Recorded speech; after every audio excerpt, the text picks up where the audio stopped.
Thank you for the opportunity and the privilege of the podium. I have no disclosures. I think as we're well aware from the last session that dialysis is a significant problem. Everyone in this audience is interested in this. By last estimates, as of 2020 with the USRDS report, there is over 480,000 patients on chronic in-center hemodialysis in the United States. About 30 to 60% of these patients will have some component of hand dysfunction that can be objectively measured, but only about 5 to 10% of these patients really actually undergo surgical remediation. When the patients present, as we have alluded to with the last discussion, they present with a spectrum of symptoms. Sometimes it can just be paresthesias, coolness, weakness, and obviously the most worrisome scenarios are when patients present with pain or gangrene. Really, we know that these patients are vulnerable because of the physiologic impact of the dialysis circuit. It's a low-resistance circuit by design, and the distal perfusion often is variable in these patients, and it's often based on collaterals. And there's a scenario of physiological steal that's present. Up to 60 to 80% of patients, if you measure them objectively, will have some change of more than 10% in their distal perfusion. So that's a normal sequelae of the access being placed, but what isn't normal is the manifestation of a clinical symptom as a result of the maladaptive responses. We know this, obviously, if patients present with no symptoms, all good. But obviously, I think everybody in this room is familiar with the scenario that was just asked where patients present with mild, moderate, or severe symptoms, and I think it's indisputable that patients who undergo have severe presentation have to have a variety of different remedial choices. I'm not here to sort of debate the merits of the different remedial strategies. We heard about the precision banding approaches. Many people sort of have their go-to strategy. I think they're all complementary and they all have some role in the management of these patients. But more often than not, patients present with these more mild to moderate symptoms, and we really don't know what to do with these people or why they actually manifest, and you hope that it kind of gets better. At our center, this question came up many years ago because we did a lot of drills in patients. And when we looked at the drill outcomes, they were great. They were very robust hemodynamic outcomes. We could restore distal perfusion, as is identified here, post-drill. But if you actually ask the patients in follow-up how their hands are doing, 1 in 5 would tell you that they're still having some issue with the hand, despite what hemodynamically looks like a normal outcome, and you've restored those WBIs back up to near 1. So that sort of got us thinking about how can we characterize the spectrum of dysfunction that is present in these patients and try to understand more mechanistic drivers. So we actually, many years ago, prospectively enrolled 64 patients with first-time access placement. They had not had a prior access in their arm.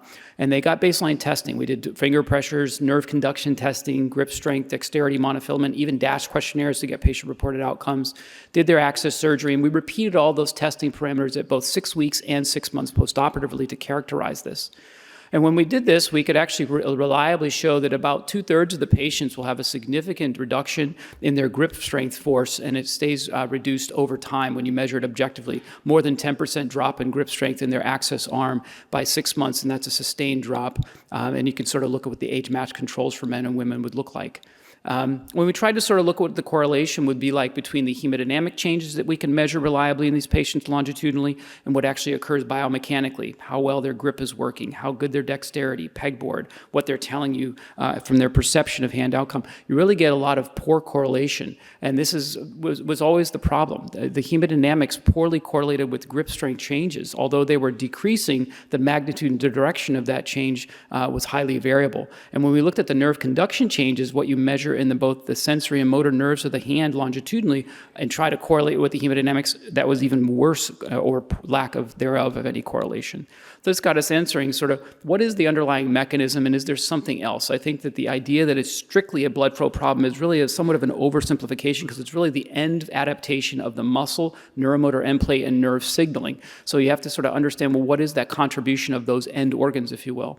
And why do the hemodynamic changes generally poorly correlate in most patients? Not maybe the most severe category that surgeons are familiar with how to do those remedial choices, but it's the vast majority of patients will have sort of these mild to moderate symptoms that you don't know what to do with. And that really got us thinking is if we could sort of drill down on the biology. So we did a follow-up study, that prior study where we've prospectively enrolled patients, did a lot of that sort of phenotypic testing that I was telling you about with DASH questionnaires, grip strength, monofilament testing, but we also did muscle biopsies. Yes, you can do muscle biopsies in these forearms and get brachioradialis muscle.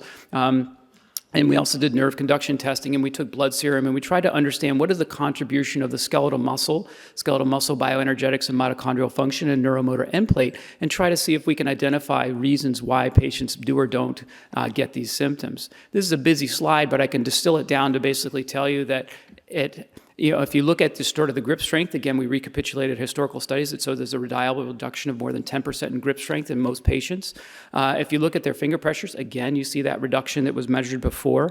But if you look at their DASH questionnaires, the higher the score, worse the outcome. Again, you sort of say the patients are telling you that they're doing worse with the access, that their dexterity doesn't change, nor does their sensory perception to monofilament testing necessarily change with that, which is interesting nonetheless. If you look at the muscle, and you actually look at neuromotor end plate activity, you can sort of see that muscle fiber area tends to decrease. You have decreased overall mitochondrial function when you look at mitochondrial assays, and capillary density, interestingly enough, remains unchanged in most of these patients, which you might think it might go up or down as an adaptive response to the hemodynamic change of the limb. When you sort of look at gene expression patterns across the skeletal muscle and neuromotor end plate in these patients, you can also see that you see increased mitochondrial content, although the mitochondria that are being increased in those muscle don't work as well. There are upregulation of a variety of host genes and increased myogenesis, increased inflammation, fibrosis, and decrease rather in neuromotor end plate junction functional genes. And so I'll leave you with this. The mechanisms, while not well understood, that lead to this, grip strength changes in and of themselves are predictors of access failure and access maturation. If you have significant grip strength change, it actually leads to primary unassisted failure rates at a much higher rate in these patients. So in conclusion, I'll leave you with this, that hemodialysis-associated hand function has a variety of causes, including ischemia and neuromuscular perturbations. Access placement results in a significant decrease in perfusion, but correlates poorly with objectively and longitudinally measured hand function. And the relative contribution in maladaptive neuromuscular dysfunction surrounding access placement probably plays a key role in why we see the observed heterogeneity of the phenotype. And we do think that we've actually done a lot of exercise-based therapies which actually can sort of bolster this as preemptive therapies, and that's where we're moving the research next. Thank you.